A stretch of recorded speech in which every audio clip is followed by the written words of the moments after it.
Welcome to the Beyond the Vines podcast, where I interview local business owners in Sonoma County to highlight small business and grow our community. I'm your host, Amy Ehlers, a mom, realtor, and Sonoma County native, and I'm excited to connect you to some amazing people in this beautiful area that we call home. Welcome back to the Beyond the Vines podcast. Thank you again for listening. I've had such fun episodes and such fun businesses coming in lately, and I always love sharing different pieces of Sonoma County with everyone. So thank you for tuning in. I am here today with Rolanda Bradshaw. She is a highly experienced licensed marriage and family therapist, bringing over 16 and a half years of dedicated service to her practice, specializing in assisting individuals coping with trauma, depression, anxiety, emotional regulation issues, low self-esteem, chronic mental illness, and racism. Rolanda has provided treatment in diverse settings, including county systems, community mental health, and intensive outpatient programs. Her extensive experience equips her to offer comprehensive support to those navigating various challenges. And with that, I am very excited to have Rolanda here today. So welcome. Thank you, Amy. Thanks for coming in. I appreciate this. It's so fun because I met you originally doing Body Rock. And so it's, you know how it is, like when you're in a gym setting, you don't get to know the people next to you that well, you know? And then it's like, oh, is that what you do? I mean, I got to know your dog better than I got to know you for a little while there. I think that was the last time I saw you before Probably. Was it's been when a while. I took the puppy and she was small. She was very small and so cute. Like, I think your puppy should be an Instagram model. Like, real cute. She thinks that too. She knows it. She knows what's up. She does. For sure. So can you share with us your journey to becoming a therapist and what drew you into this field? You know, it's so funny because I knew you were going to ask that. So I always say this to people, and people are probably like, really? So my first experience doing therapy occurred when I was probably... sounds funny, but I was like probably 8 or so. Oh, wow. And this is the reason why I'm saying this. So my dad passed away when I was a kid. I'm sorry. I was like probably 7 or 8. And he died very young. And I remember at my little elementary school, Salter Elementary School, there was another student who I believe I was friends with, but I like, this is very vague now. And her father had, I don't know if he had, like, he was in a coma or if he had a head injury or what, but he was in the hospital and she was terrified. And I remember, and I don't know what compelled me to do this, but I remember like pulling her aside, like in some like corridor or something, and talking to her and trying to help her feel better. And I can remember that. I don't remember like all the details. I don't even remember her, but I remember doing it. And then flash forward when I went to high school. So I'm from Southern California. Well, I'm originally from Iowa. But before we moved up here, I lived in Southern California. And excuse me, the high school that I went to, they had, I feel like it was either I think it was my sophomore year, I took a general psychology class. And I couldn't tell you why, but it just was like this. Wow. Like it felt right. And from that point, from sophomore year of high school until now, I mean, I always knew I wanted to be a therapist. Amazing. I thought I was going to be a psychologist. Right. But I like petered out at a certain point. Yeah. Because it's expensive. For sure. But yeah, I've never had a moment where I didn't feel like this is what I was supposed to do. That's amazing. Yeah. And that's amazing that it clicked, like that it's in you at that young age. You're such probably an empath that you could see this person and wanting to help them take the next steps to feel better. And I still think back to that because I've shared that with like colleagues and stuff. And they're like, really? And I was like, yeah. And so I always jokingly say that's the first time I ever did therapy. Yeah. I bet you didn't get paid very well though. No. Probably like milk. Something from our lunch. Probably like milk and maybe like a corn dog. It'd be so funny though to think like, I wonder if you could remember who she was and see if that helped, you know, that could have been a changing moment for her. I know, and I have no clue. Yes. Because when we moved, like after my dad died, I think we moved like maybe a year or so after. I didn't keep in contact with even like my really good girlfriend there. I don't even know where she is. Isn't that amazing? Yeah. Well, no, it was a different time too. You know, we couldn't just like reach out like, what's your Instagram handle? No, that's very true. Like, no, it's true. There was no email. No email. Kids didn't have cell phones yet. It's so true. No, so true. We had like Atari and stuff like that. It's funny. My daughter went to 6th grade camp and they all exchanged phone numbers and they couldn't bring their devices, but they wrote them on each other's arms. And I'm just like, gosh, when I was in 6th grade camp, cell phones were not even a thing yet. Yeah. And here you all are, like, you're not in junior high yet and you're all in constant contact a week after camp. You know, it's so fun. I know. So crazy. They're very lucky. So in your experience, what are some of the most effective ways to help individuals with grief, trauma, and feelings of hopelessness? I mean, it can vary for each of those, but I think first off, keep it small. I think small, like really tiny things. I think intentionality is also really important because what happens is bad things happen and we go on autopilot. Right. And it's almost like our nervous system gets hijacked and we're not able to be really thoughtful. So intentionality, especially with grief, intentionality, and it can be small things like, I'm going to get up out of bed, or I'm going to go take a shower, or if I've been in bed, I'm going to go get on the couch. Right. Just really basic things. Yep. So that would be like for the trauma, but actually that would be trauma because grief, honestly, is a form of trauma. I don't think we necessarily equate it that way, but that's what it really is. Because even when you expect it, it's still very traumatizing. Hopelessness it can fall in a lot of different areas of life, and I think it's the same way. Just really thinking small, trying to be really intentional, finding small things that they're not necessarily going to be a spark, and it could even be just doing something that used to maybe give you fulfillment or bring you joy, but it's still something to do, because what ends up ultimately happening is if we don't engage in those things, what happens is we get pulled down. We get stuck. We get really stuck. So there's a thing called behavioral activation, and it's about doing the opposite of what the emotion is telling you. Interesting. To do. Yeah. Yep. So if anxiety is telling you to avoid, you need to go toward. Yep. Safely. I'm not saying every situation, of course.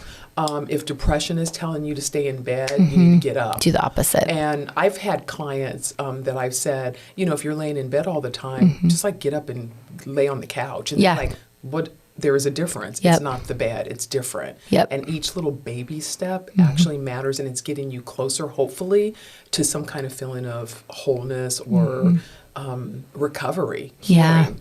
Yeah, that's great advice. Even just going to the couch or maybe like moving to a chair in the kitchen after that as your next step. Or that's really good advice. And the other part of it is hopefully seeking help. I think also what happens in all those areas, but in a lot of areas that I think when we're dealing with overwhelming things, what happens is we become so overwhelmed and so flooded. And because we're not thoughtful, we kind of can get stuck, of course, like I was saying, but also seeking support. I think is a really big, and support can look like a therapist if you are able to find one, but it could even be, a friend. Right. It could be a parent. It could be, I've had people that are very close with their bosses, but just not allowing yourself to get overcome with the isolation. Right. Because what happens is we isolate and then it just gets bigger. Yep. Yeah. Wow. That's super helpful. Yeah. So your approach involves bringing your genuine self, direct communication, and humor into your sessions. How does that help you when you're dealing with sensitive topics like loss and trauma? I think the big part of it is bringing my authenticity to the session. So I usually, when I do a consultation with someone, I usually will say, like, what you see is what you get. Who you see right now in your consultation or you talk to, if it's on the phone, is the same person that I am with my friends. So I think that's a big part of it. I think that ultimately people feel heard by me. They feel supported. because I try to bring my true self. Yeah. And there's this thing in therapy called being attuned, like really just like kind of connecting.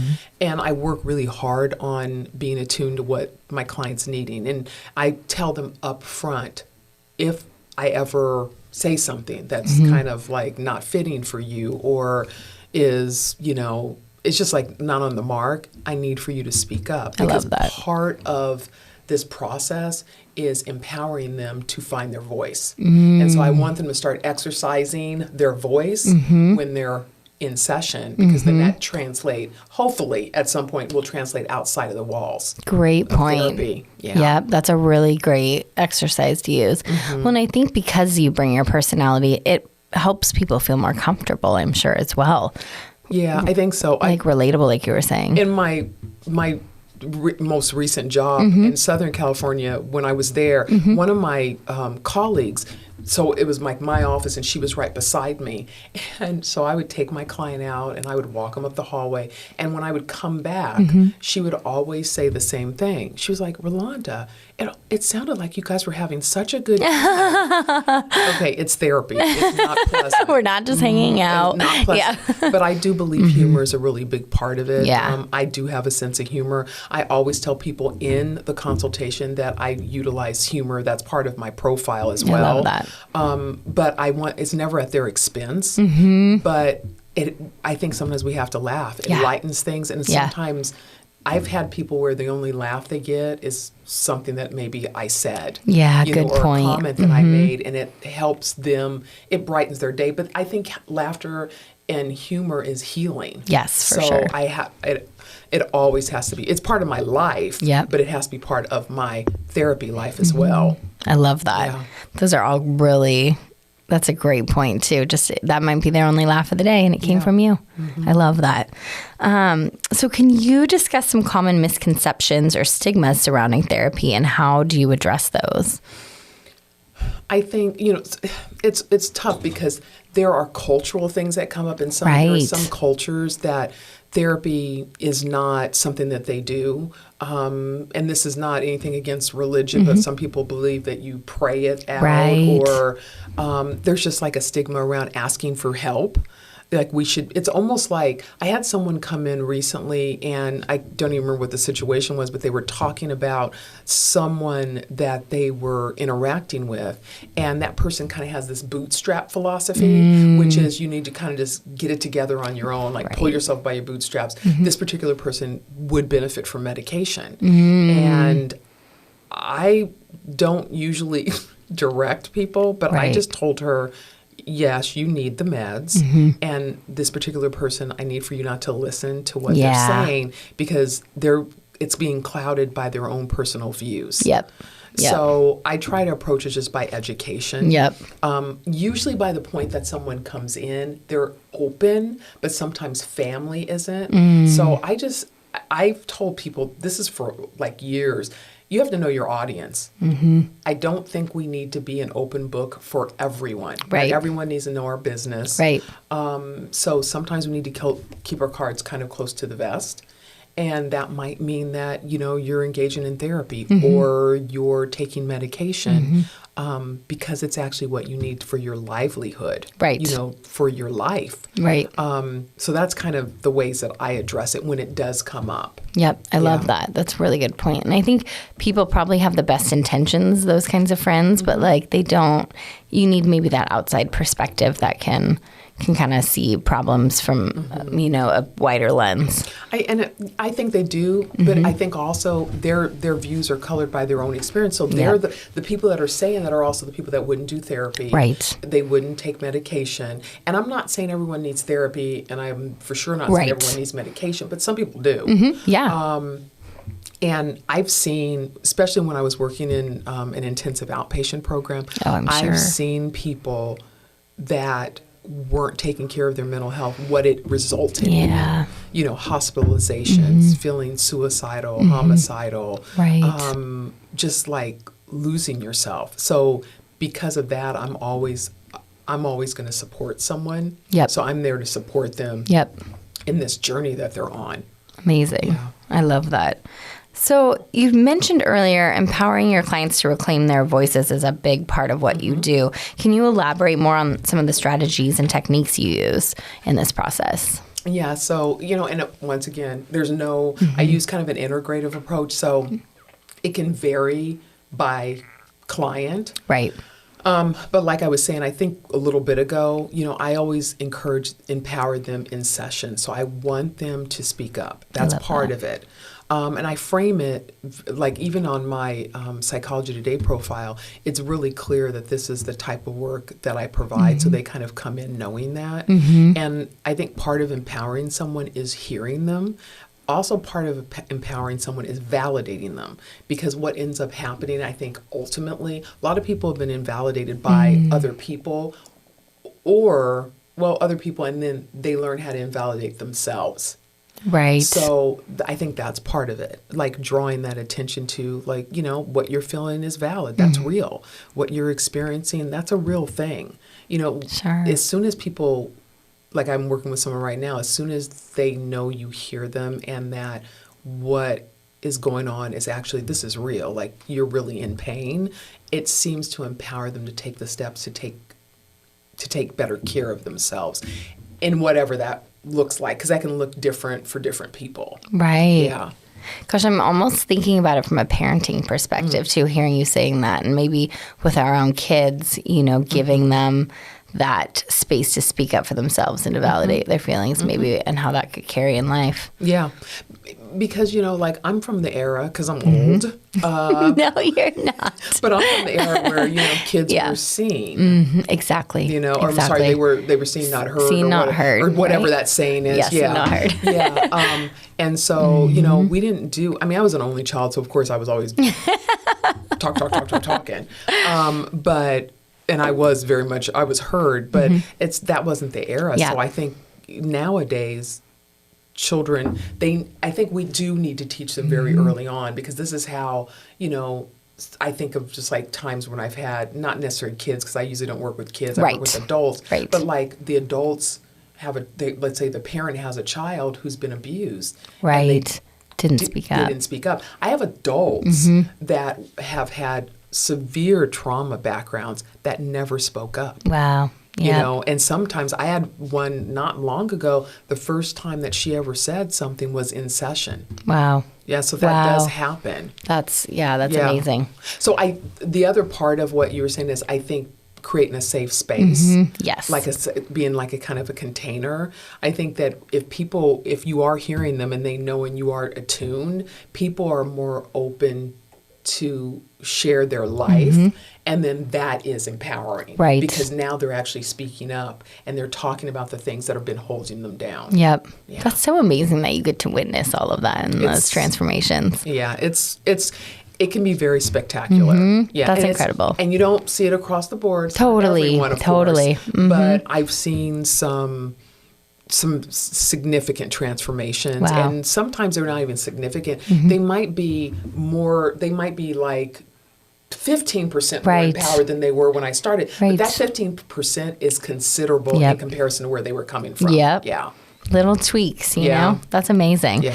Speaking of which, can you share a particularly impactful success story from your practice where you witnessed a client reclaiming their voice and overcoming some kind of significant challenge? I was thinking about this, and I'm sure if I thought, we don't have enough time for all that, I could come up with one person. But there was a group of people. So in Southern California, myself and my colleague, Jen, we started a DBT program. Oh, wow.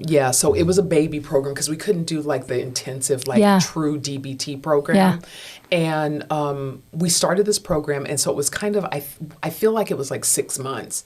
And so I would do the mindfulness piece, and I'd kind of start with that piece, and then I would introduce the acceptance, and she would do a lot of the skills, and then I would cross and cover for her. Wow. And one of the things that she just recently, I was texting her and she said, our little, what did she say? I can't remember if she said DBT ducklings or whatever. She said, they're still in therapy. Wow. They're still coming. Yeah. And what we started to see because of the program, and I honestly believe because of us and then the other people that were supporting us in the program, these people that were they were primarily women that were constantly psychiatrically hospitalized. Wow. Constantly, hurting themselves, Yeah. suicidal or parasuicidal Wow. attempts. They were not doing that. They had skills. Interesting. And That's so amazing. we saw a dramatic reduction Yeah. in hospitalizations. Gosh, how does that make you feel? It was amazing because Yeah. I left. Yeah. And after I left, every now and then Jim would just be like, oh, and they're still doing okay. Wow. And we still see. So it was profound. And I still think back, and I remember there was one woman who was an older woman who came into the group, and she was probably 70s at the time, and she always wanted to die. Always. That was always her default. Like, Yeah. I'm going to die, or I need to kill myself, or I need to end it. Wow. She was in a really unhappy situation. And it was really interesting. She went through the program, and I don't even know if she was on my caseload, but she went through the program, and at one point I spoke to her, and she actually now I know what happened. I left the clinic, but for whatever reason, I had contact with her, Right. or I had to do something in her chart, and I saw communication that she had with someone, and she was doing so much better. She was Wow. having struggles, like physical, like as we get older. Right. And the most interesting thing is she was still clinging to living. Interesting. Versus wanting the to past. die. Yeah. And she was, and she got to the place where this tough situation that she was in, because it was a marital thing, she realized that it was a choice to stay. She also had a choice to leave. Right. Right. And I will never forget her, because it was and it was an older, and that goes back to people that say, well, it's like you just get to a certain age and you just don't care. Yes. Right. Right. Every bit of life that we have, I think hopefully we try to live it as fully as we can. Yep. So, and that she was a perfect example. I have no clue where she's at. She may now be, Right. deceased. Right. But that program really was so impactful for her. And made such a change for at least the remainder of her life. Yeah. Yeah. Yeah. That's incredible. Wow. So what advice would you give to someone who is hesitant about seeking therapy? I think a big part of it is put yourself first. I think sometimes people are hesitant also because they don't feel like there's time. Right. Because our lives are so busy. Yep. There's so many people we have to tend to. We have children, we have spouses, we have jobs. And so they don't prioritize it. And so put yourself first, I think, is a big part of it. And the other thing is think about what... This is hard because this is more about the therapeutic relationship. If you're going into therapy and you've never had it, it's really hard to know what it is. Yeah. That you need, but really try to be mindful of the style that would work for you. Even if you don't know what therapy's like, are you normally someone who wants a direct approach? Or do you want someone that's a little bit softer? Or, really kind of think, you want a male or do you want a female? Do you want a queer therapist? Totally. Is there something that would make you feel more comfortable in that That's environment? a good point. Because I don't think we necessarily think that way. It's more like who's available. Yeah. Well, because though there are therapists, a lot of people are full. Yes. And people will call me sometimes, and I'll call them back in like 15 minutes or whatever. Right. And they'll be like, thank you for calling me. And I'm like, okay. Yeah. Of course I'm going to call you back. But, people are so busy they can't. Yep. So. Do you think people should interview their therapist before, or how does that work? Does anybody do that? Okay. I think, honestly, I think they should both be interviewing. I think the client should interview, but I also think the therapist should, because this is the deal. You don't want to be in a situation where neither party is feeling uncomfortable. Right. And you don't want to be the therapist that's working with someone that you really aren't feeling like you're connecting with, or you're not providing them the support that they need, and vice versa. The client that sits there, I've had people say, I stopped going to therapy because I started feeling like my therapist judged me. And I was like, then the boundary got crossed, because at some point that was no longer a therapeutic relationship. And you start to look at that therapist like maybe your friend or your sister, or sometimes this happens, you reparent people. Good point. Yeah. So I think that's, I think that's a big part of it. Just kind of know. Yeah. Or think about it. Just be thoughtful about what it is that you might need to feel supported. Definitely. Yeah, and I love that it could be like an interview both ways too. Yeah. I think that's a very good point. Especially as it is harder to get a therapist, you want to make sure it's the right fit. Yeah, because what happens is if it's not the right fit, inevitably someone will, and I've had people do this when I was in Southern California, with my former employer. Right. They'd come in and I'd be like, oh, what's going on? I noticed, I looked in your chart and I noticed that you haven't been in therapy for like, a year. And they were like, oh, I just didn't feel connected to the therapist, and they just stopped. Wow. But then that thwarts the whole healing process, because it's like you're starting over, and it's hard when you have to keep telling your story again and again and again. I'm not saying that you find someone and you just stick with them, because that's not going to benefit anyone. But, kind of just do a little bit more critical, not analysis is maybe not the right word, but just a little bit more critical thought about it. And interview. Take those steps up front. Yeah. Great point. Yeah, something I hadn't thought about. That's a really good point. So how do you stay updated on the latest developments in research and therapy, and how do you integrate this knowledge into your practice? Well, you can't keep up with everything, Amy. Yeah, I know. That's a thing. There's a lot. So this is honestly what I do. If there's a specific orientation or a specific population that I'm wanting to work with, I will focus in on that area, because you can't be educated in everything. Totally. So when I wanted to focus more on trauma, I made a point of getting education in a specific type of therapy called brain spotting, which is for trauma. It's a lot of people know EMDR or IFS or things like that, or EFT or whatever. But it's a different type of trauma treatment. And so I've done a lot of education in that and working on certification. Great. As I wanted to work more with couples, I've done some training in EFT, which is emotionally focused therapy. So I think that's for me, and then I just integrate it. I still believe that I'm more integrative, so I don't adhere to one specific orientation, excuse me, but I kind of weave it in. So I essentially, with a client, I kind of just meet them where they're at, and I'll bring in whatever I feel they need. So I might start off and do some brain spotting, and then we might end that, and then we'll debrief, and then I might bring in a little bit of cognitive behavioral therapy or dialectical behavior therapy to help with like maybe emotional regulation or help them tap into their wise mind. So I think that's kind of how it works for me, at least. I love the flexibility of that you're taking your actual time with these clients and really like seeing which approach would be the best fit for them. And I'm sure it changes throughout the Every entire session. Yes, yeah. Because you can start off thinking, oh, this way. And then you can get in there and you're working with someone and then you're like, oh, I need to pull this in. And then that session's over and then they come back and there's something else going on, or you're continuing and you're pulling something else. So it can very much change. Amazing. It's very fluid. Amazing. I like that word for it, fluid. Yeah, that's amazing. So what do you love most about the work that you do?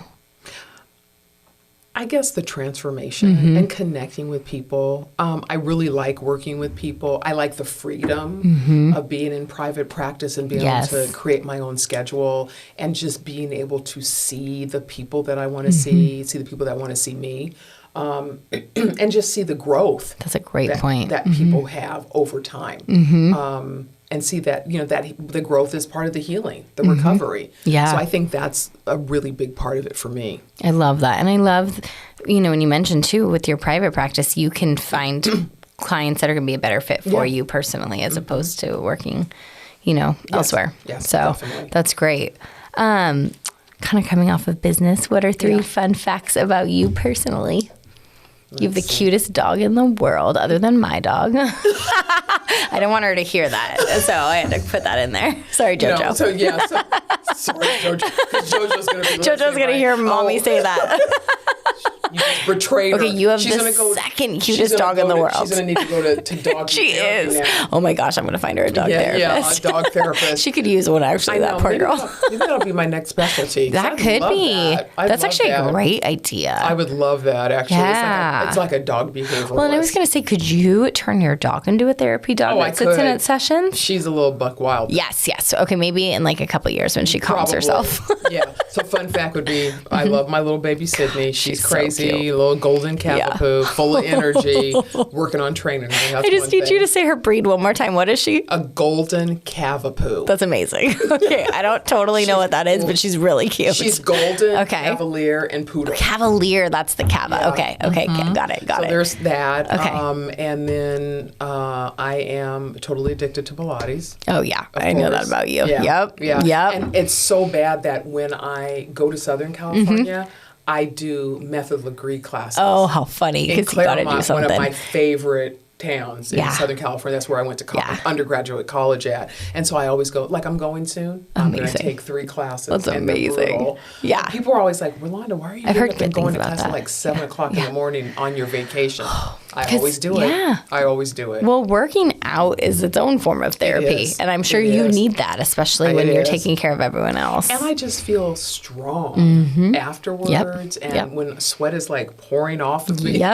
Yes. I just feel like so accomplished, and I don't know. And as I've gotten older, I recognize that I need to continue to do that for as long as my body allows me to. So I do. Third fact, I have a handbag addiction. Oh, do you? What kind of handbags? I love all kinds of handbags. I love that. Yeah. Okay. I used to work for Nordstrom when I was younger. That's and dangerous. I worked in the handbag department. So you're very like... I love bags. I used to, I'm not as good as I was, but I used to know about bags. Wow. Before I became a therapist, I wanted to be a handbag. Wow. I wanted to be a designer, and then I was like, you can't draw. Right. And I was like, I was going to be a buyer. Oh, cool. Yes. And then my trajectory went, I went into what used to be personnel, but it became human resources, which is like being a therapist. Yes. So you're like, I'm still back in my true calling. Yes. I love handbags too. However, I find that I get lazy and I'm like, I don't want to switch everything over to that bag. I already have it in this bag. And I'm like, maybe I'll just change my outfit so I don't have to change my bag. Today I switched to like a really cute black crossbody, but I was like, I just didn't have time. But I was like, I'm wearing black. I just need to like get it together. I love it. It's very stressful. So I love bags too, but sometimes they stress me out. No, it's not worth it. It's not worth needing therapy. You're right. That, Amy. You're right. I'm going to come in. I'm going to be like, I need a session because I mismatched. I did this with this. Yeah, no, it's so funny. I love that. So is there anyone that's really helped you in your career that you'd like to give a shout out to? You know what? I also thought about that one. There is someone, and they will never see this, but it was my high school. I went to a high school. It was called Pomona Catholic High School, all girls high school. Wow. And I was the class of 87, and there were 87 of us in our school. Oh my gosh. In my class, excuse me. Oh, I was like, in the school, it was like 500. Still, it was tiny. Yeah. It was tiny. Yeah. And there was a teacher by the name of Michelle Tuttle. And at the time when I realized I was interested in being a therapist, she was working on I think she was working on, I don't know if she was an intern or if she was going to school to be an MFT, a licensed marriage and family therapist. And so she kind of took me under her wing, and we would talk about therapy. And I did like I think I did a child psychology class with her. And I still think about her. I don't even know where she is. I don't even know if she's still in Southern. I don't even know. But I think that was kind of the beginning because she supported, because at that point I knew no one that was a therapist except for maybe you see someone on TV. Right. And she was super supportive. And since then, there's been so many people in my career that have been so supportive, supervisors, amazing colleagues that became friends that have just really propelled me. And as I've developed the private practice, there's been a lot of people that have been super supportive of that. That's amazing. Yeah, because that's a whole different realm, starting your private practice, because you've got the business side too. Yeah. That's huge. Yes. Yeah. That's amazing. It's so nice to have so many people that see this in you and want to support you in it. It's great. I feel really blessed. About that or for that, because, how often do we don't always have people in our lives that do support us and actually see us and encourage us to realize dreams. Right. That's how people end up in therapy oftentimes. They don't have that. Good point. And so I feel really blessed, and I have to always ground myself in that place and just kind of always come back to that just because there's been so many people across my path. Amazing. Amazing. So finally, where can my listeners find you? Well, so like you said, it's Rolanda Bradshaw. I do have a Psychology Today. So Psychology Today does a therapist finder. Oh, great. Okay. Yeah, so you can find me there. Perfect. I have a profile, and there's also a little, I think it's like a 30-second video. Oh, nice. Okay. That just kind of gives a little intro. And then I also have a website. The website is bradshawhealing.com. And that has some of my information. And people are able to schedule consultations and things like that through there. And those will probably be the main ones. Perfect. I don't really, I have a little Instagram page, but I'm not really doing much with it yet. Yeah. Because this is just kind of starting. So those would be, I'm on a lot of different directories. But Psychology Today and probably the website would be probably the key ones. Wonderful. Yeah. Wonderful. Well, thank you so much for coming in today. I've loved having you in here. Thank you. I'm a little sad you didn't bring Sydney, though. Okay, I should be chewing on cords under here. Yeah, because she wouldn't even chew on cords. She'd probably chew one of these legs off of this table. That's so funny. She's so cute. Well, thank you so much, Rolanda. Thank you, Amy. And thank you for listening. If you like what you hear, please be sure to like and subscribe. Learn more about Sonoma County and all that we have to offer here.